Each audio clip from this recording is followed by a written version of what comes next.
Hello everyone, welcome to today's video. Today we're going to talk about another cool product from GrauGear, and it's going to be quite handy and simple plug and play.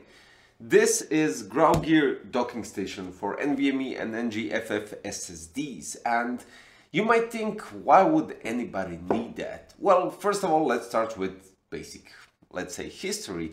We had docking stations for your 3.5-inch hard drives, then for 2.5-inch SSDs, then you have external SSDs and hard drives, but rarely I've seen something like this, a docking station for M.2. And since I mentioned that question, who would need that? For instance, you disassemble your complete PC out and you have your M.2s laying around just because you're waiting for a new components to arrive or to build or whatever.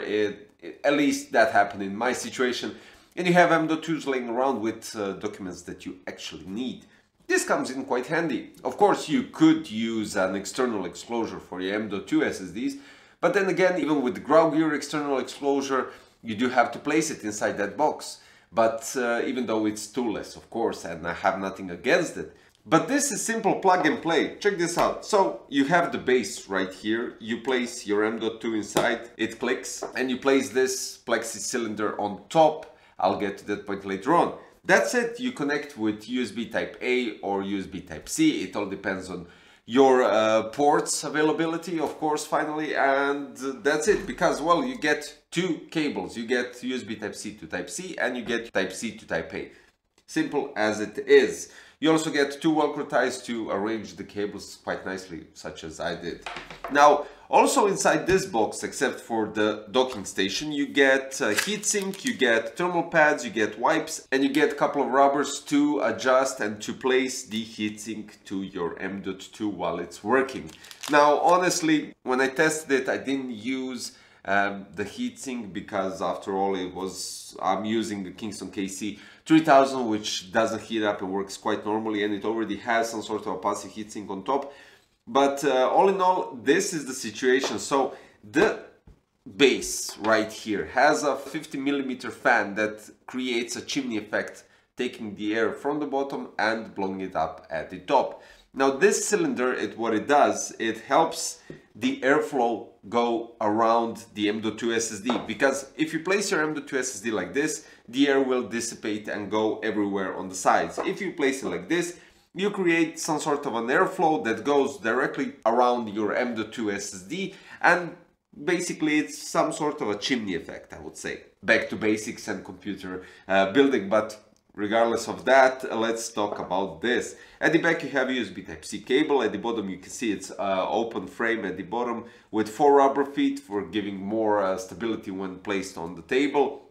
And quite nice opening actually for the fan to pull the air from the bottom and push it outside. You have a power on button, so this is also really handy because you don't have to use that safely remove button from your PC. What it does is you place your M.2 inside, you connect the cable to the docking station, then to your PC, and you just press the power on button. When you're done copying everything and when you're sure that everything is done, you press the power off, well, basically the same button, and it shuts down. You can disconnect it, and that's all there is to it. This is a cool way to create some additional airflow that will basically focus only on the SSD and the environment here inside, keeping the M.2 steady. Now also I do have to add one more thing. The whole base, the whole docking station really looks nice, and when you place the cylinder on top, it actually has a pretty nice design. And even with that, when you turn it on, it has a blue LED that lights up quite nicely and makes everything look cool. So all in all, I would say I'm quite satisfied, but let's check out the speeds. So I tested it on front of my case and at the back and the rear on the motherboard. USB Type-C to USB Type-A, read speeds go up to 436.5 megabytes per second, while the write speeds go up to 447.6 megabytes per second.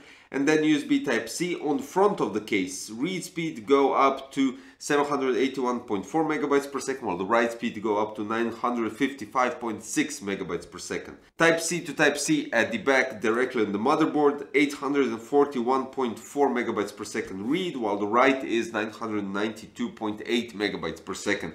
So you can see that actually it does make a difference where you connect it, and of course directly to your motherboard it really gives those extra, I would even say almost 100 megabytes per second speed up.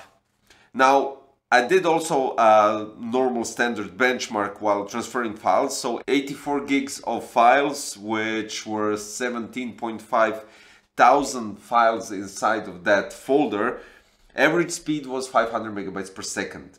And the thing is, in those 500 megabytes, it went up to 650 on some instances, and also went down to 340 megabytes per second, depending on how much files there were in folders and similar stuff like that. It took 3 minutes and 45 seconds. So all in all, I would say that this product, this device right here, is outstanding in those terms, and I find it quite handy, and I'm definitely going to use this quite frequently because it's really a handy tool where you could actually use your M.2 SSDs without actually having to place them inside your PC regardless of the external enclosures.